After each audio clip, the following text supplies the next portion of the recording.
Hola, ¿qué tal? Hoy estaremos hablando de la configuración del sistema nervioso, específicamente de la médula espinal. Tenemos que partir diciendo que el sistema nervioso se divide en central y periférico. El sistema nervioso central incluye al encéfalo, que a su vez se divide en cerebro, cerebelo y tallo, y la médula espinal. Y el sistema nervioso periférico, tenemos por un lado el sistema nervioso somático, que incluye los pares craneales y los nervios espinales, es decir, los nervios que salen de la médula, y el sistema nervioso autónomo, que a su vez incluye el sistema nervioso simpático y parasimpático. Estas son las funciones del sistema nervioso autónomo. El simpático, por un lado, activa el organismo, se encarga de la respuesta de huida, y el sistema nervioso parasimpático es de relajación. Todo este complejo sistema, cuyo esbozo hemos hecho, no solo coordina el funcionamiento de los diferentes órganos del cuerpo, sino que permite la adaptación y las relaciones con el medio ambiente, y analiza la eficacia de las respuestas para adaptarse mejor a sus exigencias, y preservar la constancia del medio interno que conlleva la continuidad de la vida celular y la perpetuidad de la especie. Es decir, que el sistema nervioso se encarga tanto de venir y reaccionar al ambiente como de mantener los otros órganos del cuerpo. Esto es un párrafo sacado de Parranavas, que quise poner una foto aquí de él, pero no conseguí ninguna, entonces puse una foto del libro. Igual es muy bueno. Entonces, nada, que básicamente eso, que el sistema nervioso coordina todos los centros, es el centro control del organismo y que nos ayuda a adaptarnos a nuestro ambiente. El sistema nervioso periférico, somático, se encarga de la relación con el exterior, enviando y recibiendo información a través de las neuronas motoras y sensitivas. Y lo que está entre ellas, que son las interneuronas. Incluye los nervios espinales y craneales. Cuando hablamos de neuronas motoras y sensitivas, ahí ya estamos hablando de arco reflejo. Yo recibo y después reacciono. Entonces, podemos pensar en arco reflejo cuando hablamos del sistema nervioso somático. Y más profundamente podemos decir que el sistema nervioso somático es el que se encarga de la exterosección y la propiocepción con respecto al ambiente. La exterosección es yo tener conciencia de mi ambiente, de mi medio, y la propiocepción es ser consciente de la posición que yo cumplo en ese medio, cómo estoy reaccionando yo en ese medio, cómo estoy parada en cierta situación y si estoy sentado o cómo estoy moviendo esto, o sea, mi percepción en cuanto al ambiente, si yo estoy caminando derecho por la calle, si no me estoy yendo para los lados, todo eso. Por ejemplo, podemos decir que cuando perdemos el equilibrio o nos mareamos, perdimos totalmente la propiocepción y hay algo del sistema nervioso somático que no está funcionando. El sistema nervioso autónomo o vegetativo, que ya mencionamos, se encarga de algo más visceral. Se refiere a los movimientos viscerales de tensión, simpático, o de relajación, que es de lo que se encarga el parasimpático. El simpático es la activación del cuerpo, es respuesta de huida. Si vamos a pelear o nos estamos enfrentando a una situación de mucha adrenalina, los músculos los tenemos tensos, entre otras cosas, básicamente. Y el parasimpático es ya la respuesta de relajación. Estos dos sistemas, estos dos mecanismos logran la homeostasis del cuerpo. Y estos funcionamientos se ve desde el impulso nervioso hasta para uno correr una maratón. Pues básicamente se ven todo eso. Y esto tiene mucho que ver con la interocepción. Cuando hablamos de visceral, nos referimos a interocepción. Todos los movimientos internos de nuestro organismo, porque ya vimos que se encarga de contraer las glándulas y todo, contraer y relajar y todas esas cosas, eso todo tiene que ver con la interocepción. Son cosas que están pasando en nuestro organismo y que nosotros estamos conscientes de que están pasando, incluso ni siquiera tenemos que saber cómo funciona, pero están pasando para que nosotros podamos vivir y podamos seguirnos desarrollando en nuestro ambiente. Eso tiene que ver con interocepción, todos los procesos que pasan dentro de nuestro organismo, que son muchísimos. Imagínate todo lo que tiene que pasar dentro del organismo para venir y dar una respuesta de huida. Con esto mismo que estamos diciendo, podemos decir que para correr, o sea, tendría que pasar demasiadas cosas. Tendría que activarse el sistema nervioso autónomo en su parte simpática, y tendríamos que activar el sistema nervioso somático para correr ante el peligro o a lo que querramos correr. Pues básicamente entonces estos dos sistemas trabajan en conjunto. Y bueno, también el sistema nervioso central de alguna manera tendría que dar una señal de que eso significa peligro. Entonces, muchas cosas suben a los centros encefálicos superiores y otras no. Otras son simplemente reflejos. Ahora hablemos del sistema protector. El sistema nervioso central es el que tiene protección. Lo protege, por lo menos el encéfalo lo protege el cráneo y lo protegen las meninges encefálicas. Y la médula espinal lo protege el conducto raquídeo y las meninges espinales. El sistema nervioso periférico no tiene protección. Las meninges son la dura madre, la más externa y también la más resistente.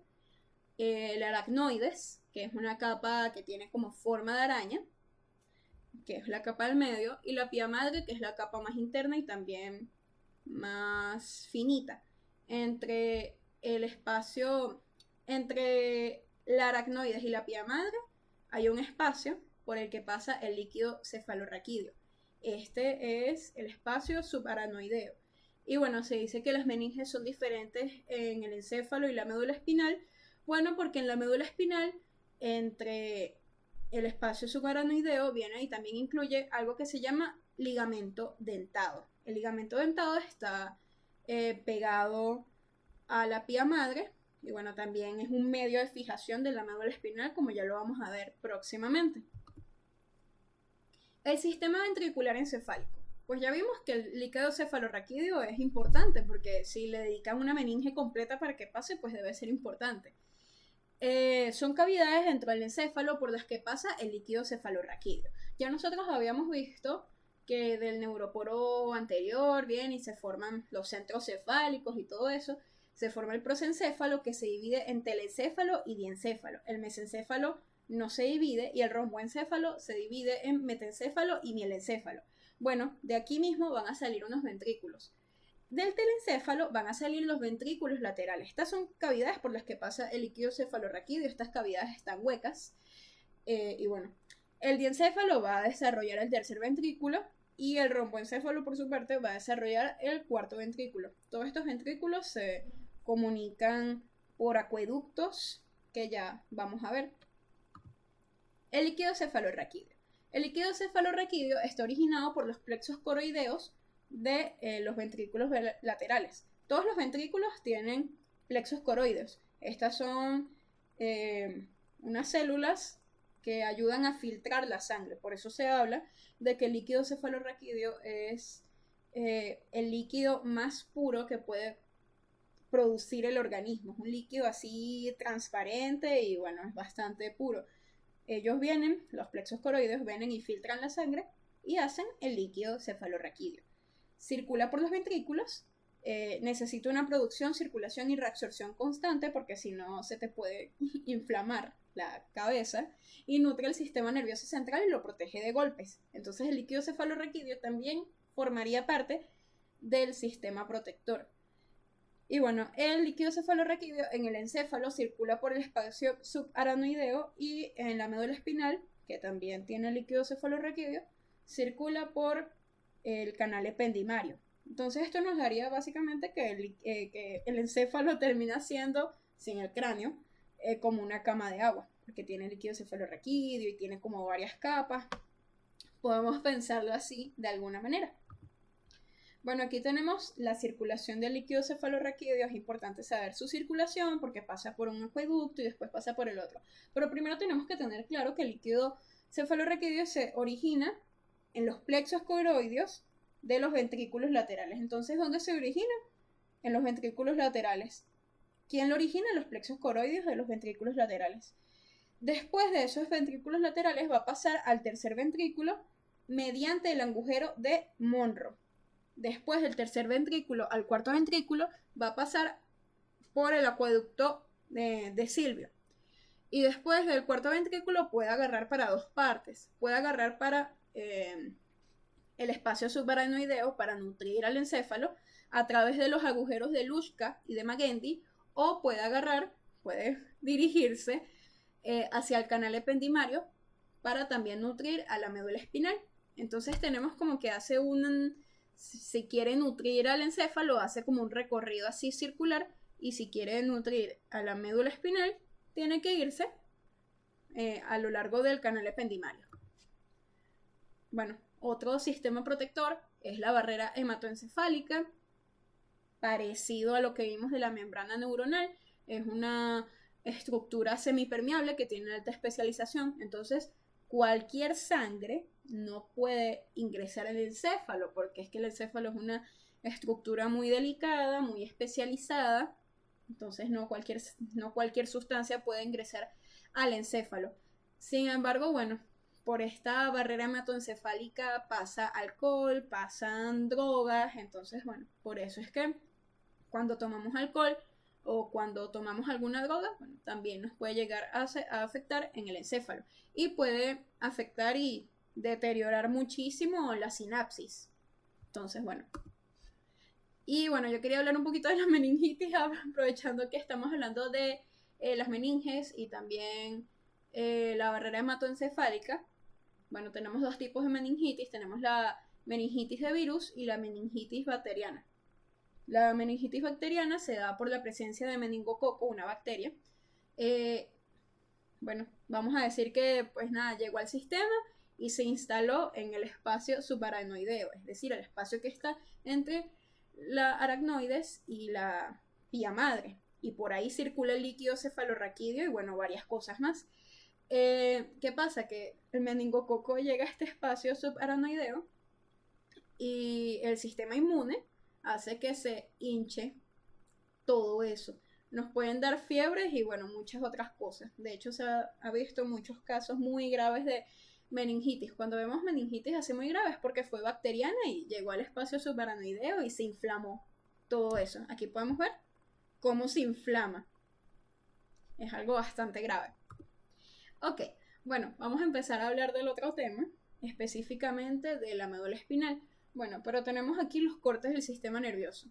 Tenemos el corte dorsal del encéfalo, el corte ventral, el corte que nos muestra el extremo rostral y caudal, y en la médula espinal es lo contrario, o sea, como que el único corte que nos interesa es el corte transversal.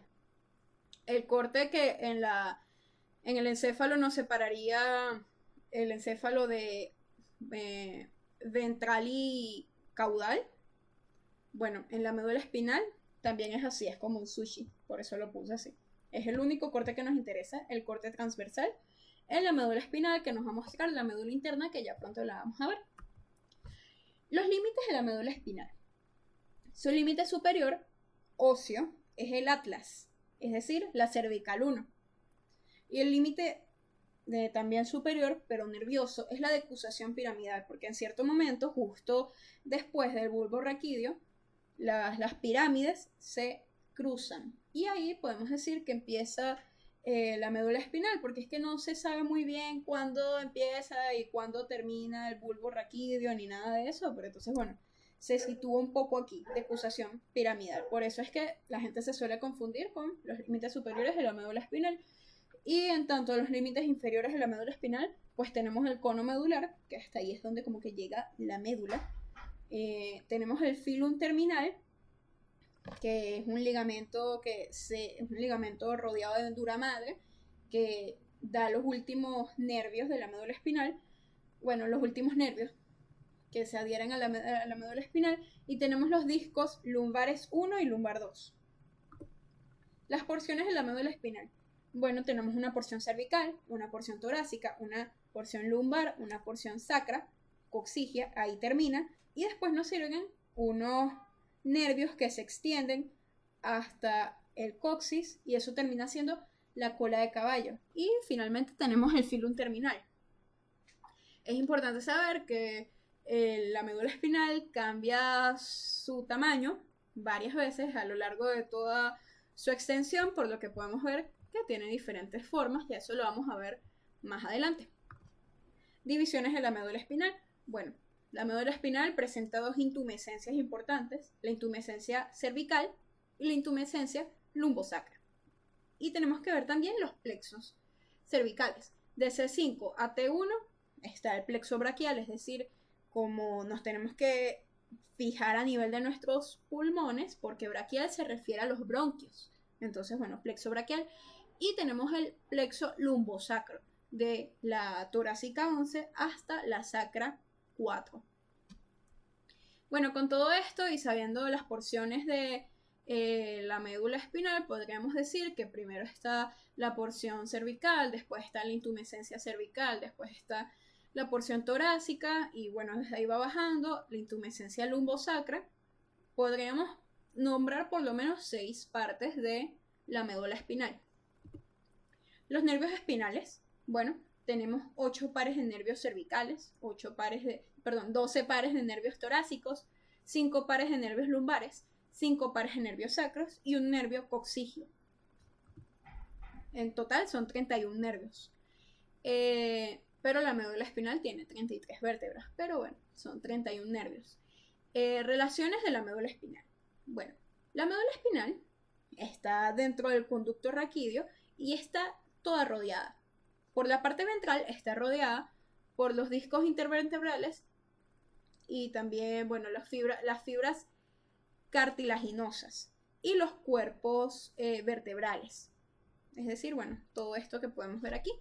Por la parte dorsal está rodeada por las apófisis vertebrales, el ligamento amarillo, y por la parte lateral está rodeada por los pedículos vertebrales. La médula espinal está toda rodeada. Por la parte dorsal nosotros podemos sentir nuestras apófisis vertebrales, entre otras cosas. Los medios de fijación de la médula espinal, o sea, ¿a qué se pega la médula espinal? Bueno, aquí tenemos una imagen bastante clara. En lo superior, al bulbo raquídeo. Podríamos decir incluso que la médula espinal es una continuación del bulbo raquídeo. Lo que pasa es que en cierto momento se desguazan las pirámides, que ya vamos a ver bien qué es eso, y ya desde ese momento ya no es bulbo raquídeo, sino que ahí empieza la médula espinal, pero al final es una continuación. Eso es el medio de fijación superior, sería el bulbo raquídeo. A los laterales, el ligamento dentado, como ya habíamos hablado, está pegado a la pía madre. Entonces, bueno, eso, prolongación de la pía madre. Y los nervios espinales, bueno, también fijan a la médula espinal.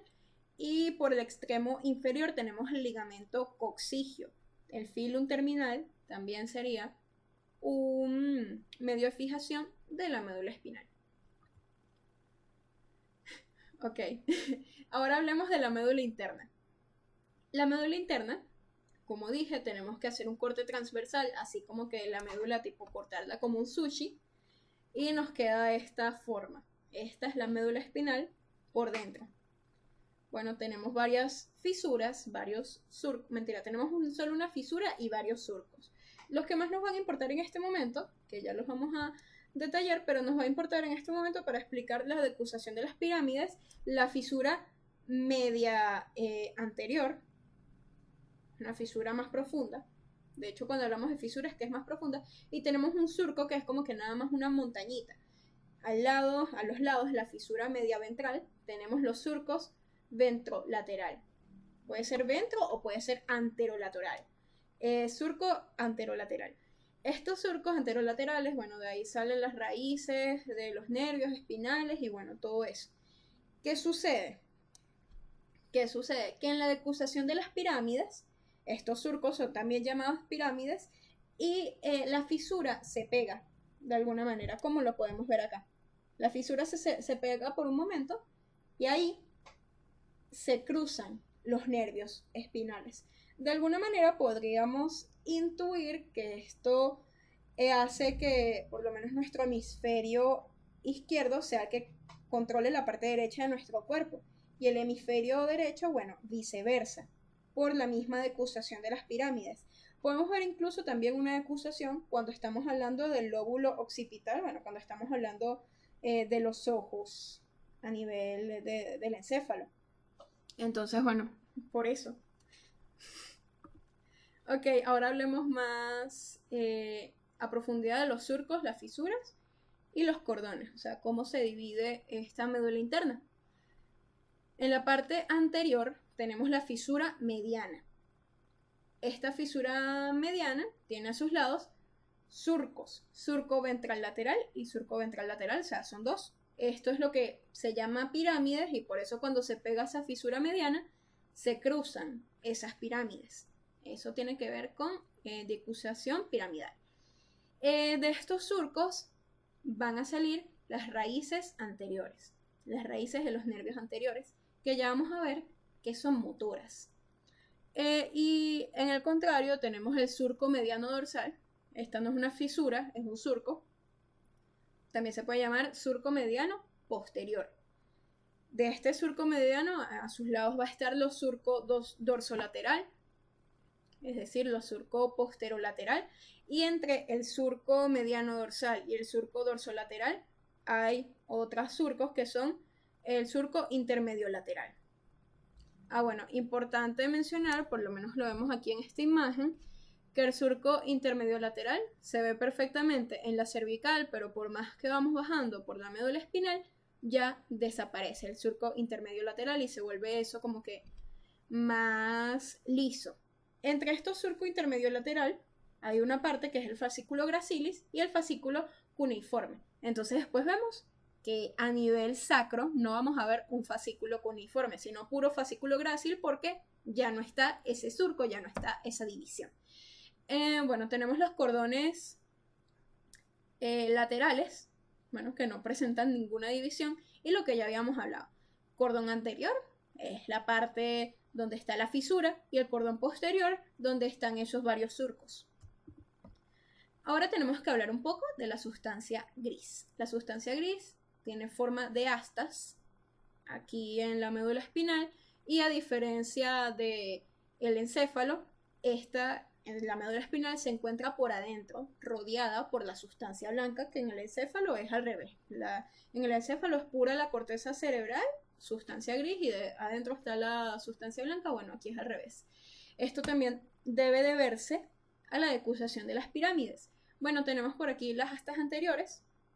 De ahí es que realmente van a salir las raíces anteriores motoras, como tal no de los surcos, pero bueno, eso. Y las astas posteriores, que de ahí van a salir las raíces posteriores sensitivas. El proceso sensitivo es más complejo que el motor, por lo menos eso se ve a nivel de las astas, ya que incluye el tracto dorsolateral, el núcleo de Waldeyer y la sustancia gelatinosa de Rolando. Entonces ya vemos todo el proceso que tiene que tener un nervio sensitivo para salir de la médula espinal y de la sustancia gris. Bueno, habíamos visto que la parte posterior es la encargada de lo sensitivo y la parte anterior es la encargada de lo motor. Aquí, en esta división de la sustancia gris por láminas, podemos verlo claramente. Tenemos el núcleo posteromarginal, que es el que ya habíamos visto que se llama Waldeyer, la sustancia gelatinosa, el núcleo propio, el cuello del asta posterior, la base del asta posterior, el asta intermedio lateral, el asta ventral, el núcleo comisural y el gris central, que tiene que ver con el canal ependimario. ¿Cuáles son sus funciones? Es fácil. Del primero al cuarto núcleo se trata de las sensaciones esteroceptivas, es decir, las sensaciones del ambiente. Del quinto al sexto son las sensaciones propioceptivas que hacemos nosotros con nuestro ambiente y cómo sentimos y percibimos nuestros propios movimientos. El núcleo séptimo, sí, la base del asta posterior, sería de relevo, de comunicación. Eso sería asta medial. Del octavo al noveno son los centros motores, ya lo vimos porque tiene que ver con la raíz posterior. Y el décimo sería el canal central, por donde pasa el líquido cefalorraquídeo que alimenta y nutre a la médula espinal. Bueno, algo importante de mencionar es que mientras más bajamos, hay más sustancia gris y menos sustancia blanca. Ya vimos que todo esto cambia de forma porque la médula cambia de forma varias veces, ni se diga la columna vertebral también tiene como muchas intumescencias, pero la médula cambia de forma. Entonces, esto es la porción cervical y por aquí está la porción sacra, donde hay muchísima más sustancia gris que sustancia blanca. Y ahora tenemos que hablar un poquito de la sustancia blanca. Bueno, la sustancia blanca está formada por haces de axones mielinizados. Y bueno, esto se encarga más que todo de la transmisión de impulsos nerviosos. ¿Por qué nosotros podemos imaginar la sustancia blanca como... O sea, ¿por qué en el cerebro, en el encéfalo, está dentro, está por debajo de la sustancia gris y en la médula espinal está por fuera? Bueno, yo creo que esto tiene que ver con que la médula espinal tiene que transmitir impulsos, o sea, tiene que transmitir sensaciones y tiene que transmitir esto de una manera mucho más rápida que el encéfalo. Entonces creo que esa es la importancia de la sustancia blanca, la rapidez de la descarga neuronal. Pues bueno, cuando hablamos de sustancia blanca tenemos que venir y dividir una parte en motor y una parte en sensitivo. Y por la sustancia blanca van a pasar tractos. Y ya aquí podemos ver. Hay tractos sensitivos. Un truco para saber cuáles son estos tractos sensitivos es que los tractos sensitivos son ascendentes, van para arriba, van de la espina hasta los centros encefálicos y sus nombres, los nombres de los tractos empiezan con espino y después hacia dónde van: talámico, cerebeloso, espinal, olivar, todo esto. Eso es que son sensitivos, porque la sensación, bueno, llega a través de los nervios por una deutoneurona y llega a la médula espinal y después sube y el encéfalo ve qué hace con eso. Y tenemos otra parte que es motora. Se trata, bueno, de los tractos que son motores. Aquí, bueno, es más o menos lo mismo y termina en espinal. Empieza desde donde va la señal hasta espinal. Es decir, podemos tener aquí vestíbulo espinal, tracto retículo espinal, córtico espinal y bueno, todo eso va de la corteza, va del vestíbulo, va del retículo hacia la espina. Y eso quiere decir movimiento, eso quiere decir respuesta. Aquí podemos ver que también actúa mucho el sistema somático. Un tracto que nos pudieron estudiar bastante a profundidad, o por lo menos saber su función, es el tracto córtico-espinal. ¿Qué es el tracto córtico-espinal? Bueno, que va de la corteza a la espina y es un tracto descendente, es decir, motor. Ya ahí está la chuleta para estudiarse eso. Se encarga de la rapidez y la agilidad de movimientos. Y bueno, nada, tenemos que hablar un poquito de las alteraciones medulares. Tenemos por un lado el tabes dorsal, es decir que la parte posterior de la médula espinal, las neuronas ahí empiezan a morir, literalmente. Aquí podemos ver que está bastante afectada la parte de la sustancia blanca. Y bueno, esto logra ceguera y bueno, muchísimas cosas malas. Tenemos por otro lado la hemisección medular, que es que una parte de la médula espinal deja de funcionar. Ya habíamos visto que la podemos cortar en dos, que una parte es motora y otra parte es sensitiva. Entonces, si hay una hemisección, si una de las dos partes no funciona, pues vamos a perder o la sensación o la motricidad. Esto se puede tratar con fisioterapia, un problema, bueno, cuando es motor. Y bueno, sensitivo, bueno, con otras cosas. El shock medular es que una parte de la médula espinal deja de funcionar. Como ya habíamos hablado de las porciones espinales, bueno, puede dejar de funcionar la porción cervical, la porción torácica, la porción lumbar o la porción sacra, que bueno, que cada quien tiene sus nervios. Entonces, bueno, deja de funcionar la parte del cuerpo que esté asociada a esos nervios de esa porción. Esto tiene que ver, es una alteración por disfunción y no por lesión. Eso es importante saberlo. Y la siringomelia es, bueno, que te sale un quiste en plena médula espinal y bueno, puedes quedar inválido y todo. Y el síndrome de neurona motora, bueno, puede haber síndrome de neurona motora tanto superior como inferior. Es decir, que te sirven algunas partes de... O sea, si tu neurona motora es superior, bueno, no te van a funcionar algunos movimientos, bueno, de la parte superior de tu cuerpo. Y en neurona inferior, bueno, no te van a funcionar las piernas y otras cosas. Pues bueno, básicamente eso. No puse presentación final, no puede ser, pero bueno, eso fue todo el video. Espero que te haya gustado y que saques bien el examen. No está tan difícil, está bien fácil y Bueno, nada, chévere.